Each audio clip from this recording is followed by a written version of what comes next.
Hello, and welcome to UDL in 15 minutes, where educators discuss their experiences with UDL. I'm Loui Lord Nelson, UDL author and leader. Today, I'm talking with Joe Miller and Michelle Ring-Hanson. Formerly, they were both UDL system coaches for the state of Wisconsin and the authors of the UDL Implementation Trials Mentor Toolkit. They were the winners of the CAST 2025 UDL Innovative Practice Award. Joe and Michelle are going to share how powerful the UDL implementation trials process has been for Wisconsin. Welcome, Joe and Michelle. Thank you so much, Louie. Joe and I are really excited to be here and to have the chance to share this work. We've seen firsthand how the implementation trials process has supported educators across Wisconsin, and we're looking forward to taking others on this journey and talking about the journey with you today. I echo Michelle's thoughts. We're grateful for the chance to highlight how this systematic, really teacher-driven approach is helping students experience the benefits of universal design for learning in classrooms where it matters. Thanks for having us, Louie. Oh, absolutely. Absolutely. Thank you both for being here. I want to start with a question that lets you share a little bit about yourself and your connection with UDL. So, what made you fall in love with UDL? Well, I fell in love with UDL when I saw firsthand the impact that designing for all learners had on individual students. What I didn't anticipate was the effect it had on teachers. They were energized by the new possibilities UDL opened up, ways to reach students who hadn't been thriving in their traditional teaching approaches. Watching teachers rediscover their influence and creativity was really powerful. That experience convinced me to dedicate my career to expanding UDL in Wisconsin. Although I'm now retired from my role as a UDL systems coach for the state of Wisconsin, my work hasn't stopped. I continue to mentor and consult with agencies, districts, and schools that are exploring or deepening their commitment to universal design for learning. I see my current role as both a guide and a connector, helping leaders and educators translate the framework into sustainable systems that support every learner. Retirement has simply shifted my vantage point. My commitment to UDL remains as strong as ever. Nice, nice. And Michelle. Well, even though I'm officially retired from public education in Wisconsin, I don't see myself stepping away from UDL. The framework has been such an important part of my professional journey, and I still feel a really strong pull to support educators and systems as they grow in this work. Retirement has given me a new lens, so I'm really excited that I get to choose different ways to contribute, whether it's mentoring, sharing resources, or as Joe mentioned, being that connector and connecting with others who are passionate about UDL. It feels less like closing a door and more like shifting into a new role where I can continue to advocate for the kind of learning environments that all students deserve. One thing that stuck out to me when you asked the question of, when did I fall in love with UDL? For me, I fell in love with UDL when I realized it wasn't just another initiative. It was a framework that truly centered students. And in Wisconsin, so many of our state priorities were focused on equity and access and continuous improvement. And UDL really brought all of those threads together and gave us a common language for designing learning, removing barriers, honoring student variability, and aligning with the broader vision of our state, which is to ensure every learner is prepared for success. So that's really what clicked for me. UDL wasn't something extra, it was the way to make those priorities come alive in classrooms. Wonderful. Well, thank you both. And your passion rings through. So it's really nice for everyone else to hear that. We decided that today we were going to talk about the UDL Implementation Trials Mentor Toolkit. But I need to tell listeners up front that this toolkit has a ton of information and guidance in it. So we only have time for just this overview, but toward the end of this podcast, everyone will hear about how you also can access this toolkit. So I just want to give that little caveat up front. The work started in 2014 and 2015 through a partnership with CAS to support the implementation of UDL statewide in Wisconsin. And then together you created this toolkit around the stages of implementation science, and then you put those supports in place. So, with all that, will you give listeners an overview of I think it's a 6 parts is a nice way to start to help people understand this toolkit and then why you chose that organization. Absolutely. The trials are modeled after Plan, Do, Study, Act cycles of improvement. So, what we wanted to do was give the readers an overview of the implementation trials and then the toolkit. So, the first two parts are really dedicated to creating that awareness of what are implementation trials and how do I use this toolkit. Parts 3 and 5 are really the guidebook for mentors to prepare and lead those school based teams through the trial cycles. So these parts will help with planning, with practicing, the data collection, and the data analysis in order to reflect on the impact that UDL practices are having in the classroom. One of the things that we really wanted to stress was mentors. The toolkit is for mentors who are facilitating and guiding teams through this process. So each part has a common cadence. Um, each stage includes a learn, grow, lead, and know section. And that provides mentors flexibility to choose the level of support they need. A more experienced mentor who's done this may not need to go through that learn stage each time, but the tools and the knowledge base and adjustments that can be made along the way are all included in the toolkit. And the end of the toolkit, our part 6, focuses on next steps, really thinking about sustainability and scalability. So we wanted to make sure that the trials weren't just a short term project, but something that can take root and grow within a school, a district, and an organization.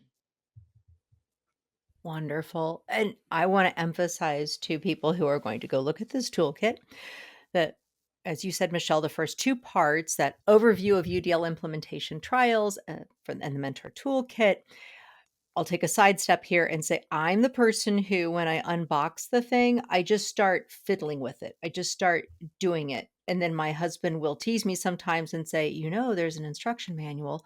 And I'm like, I know, but I want to figure it out on my own. I just want to work through the thing. And that's fine for a mechanical object.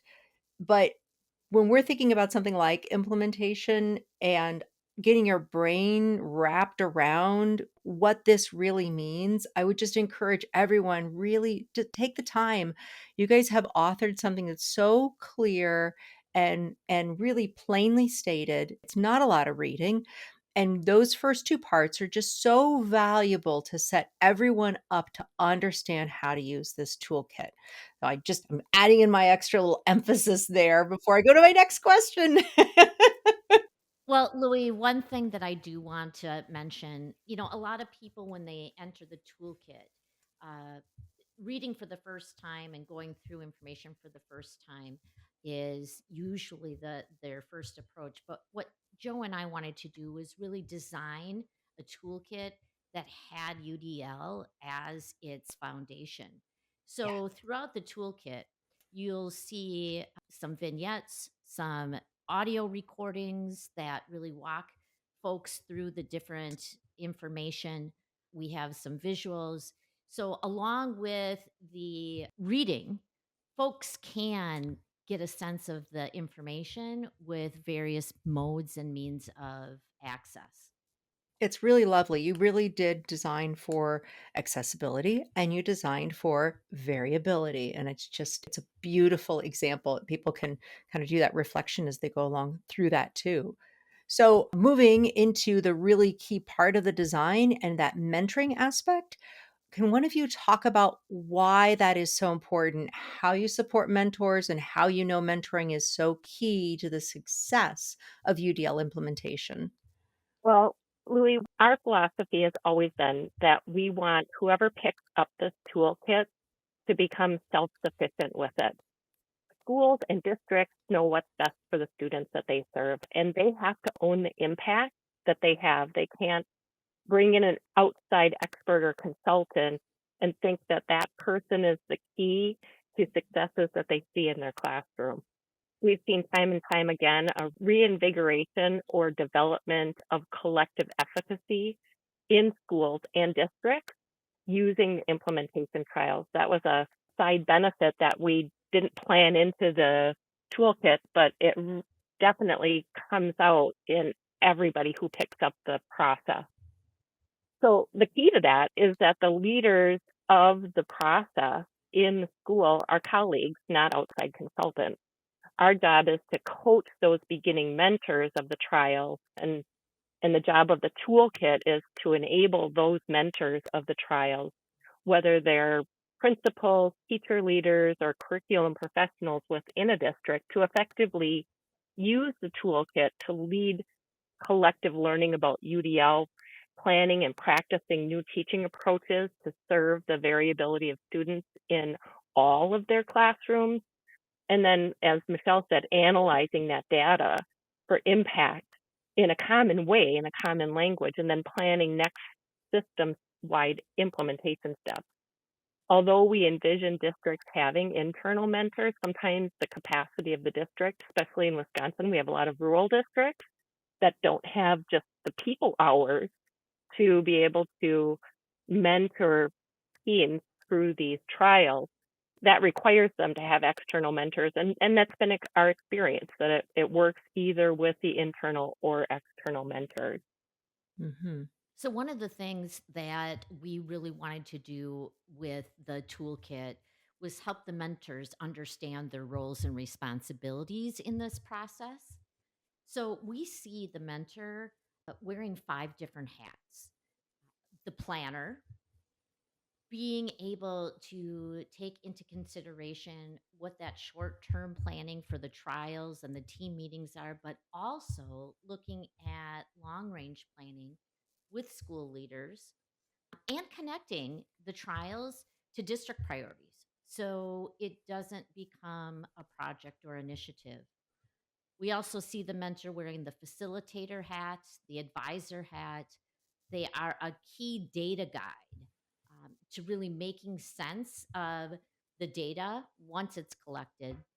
But even before that, to be a partner in supporting the collection and the gathering of classroom and student level data in this process.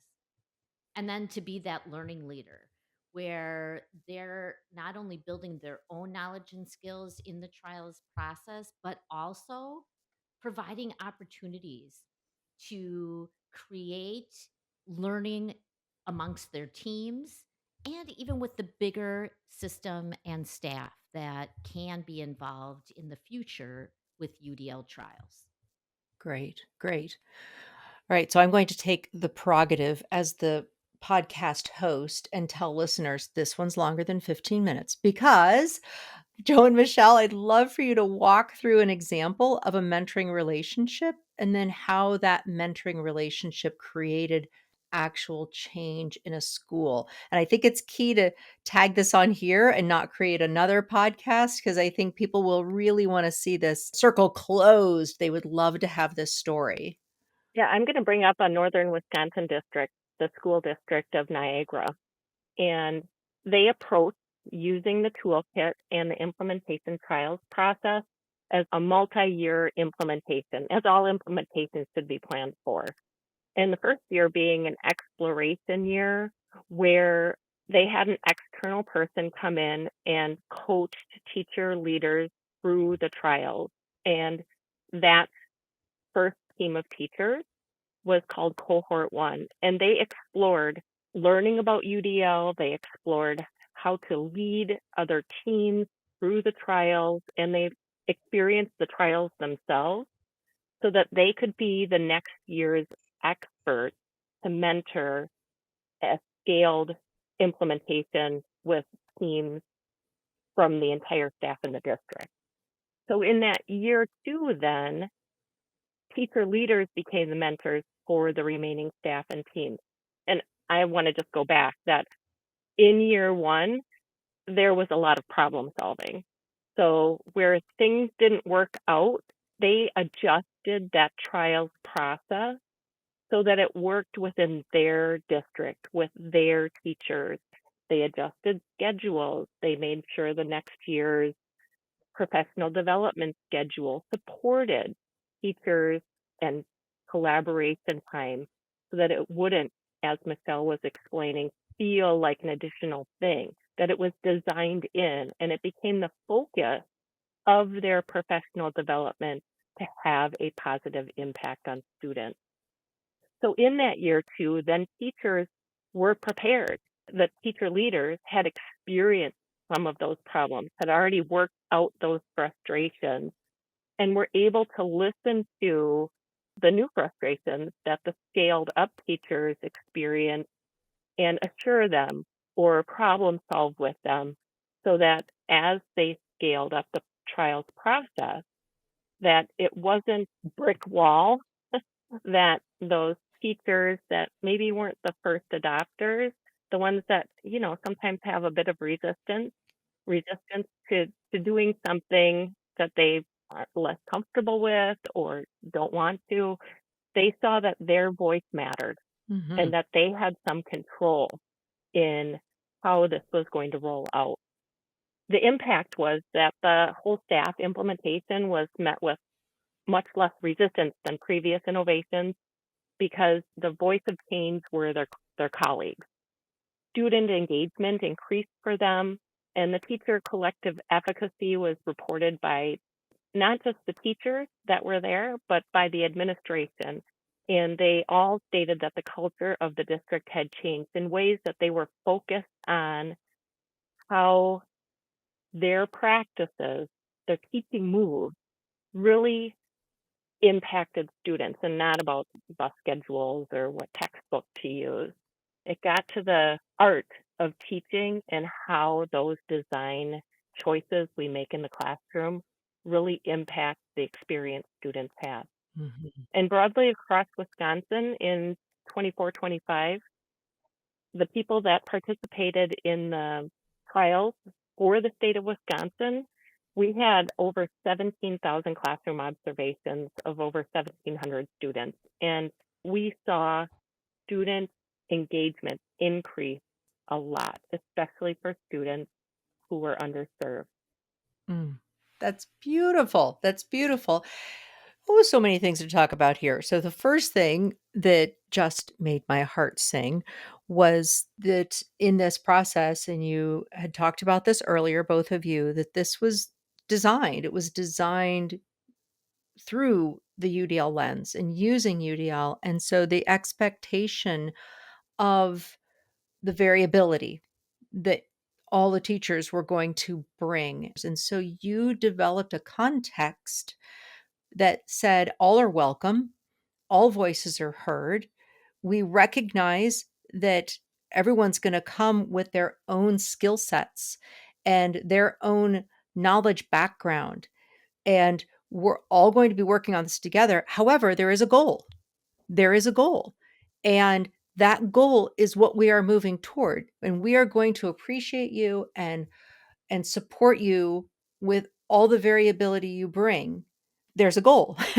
and I think this is where a lot of efforts get hung up because there isn't that clearly stated goal and also a kind of an overarching goal, and then also these smaller goals. And so because you have this mentoring tool set up to have these smaller goals along the way, people can see and sense their own growth and can see, oh, we're in the problem solving stage.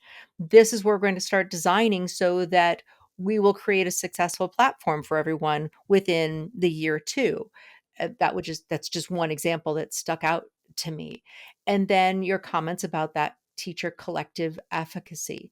Then everyone sensing that they're part of this collective and they see themselves as effective and they see these results because of your data collection. And they can understand that student engagement just isn't one column of universal design for learning, because unfortunately people get stuck there.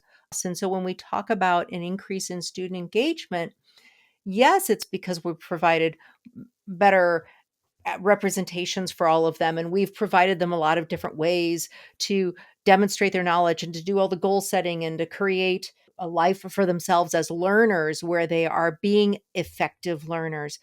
But that engagement doesn't just, again, sit in the one column. It infuses all of those areas. And so when you talk about the increase in student engagement, and I know this is what you also meant, is that that's such a key for everything else for the outcomes of our learners.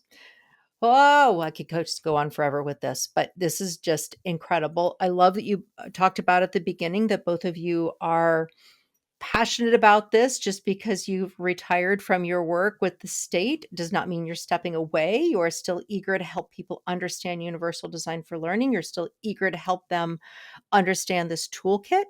And so we're going to provide people with access to how they get to the toolkit and how they get to the two of you.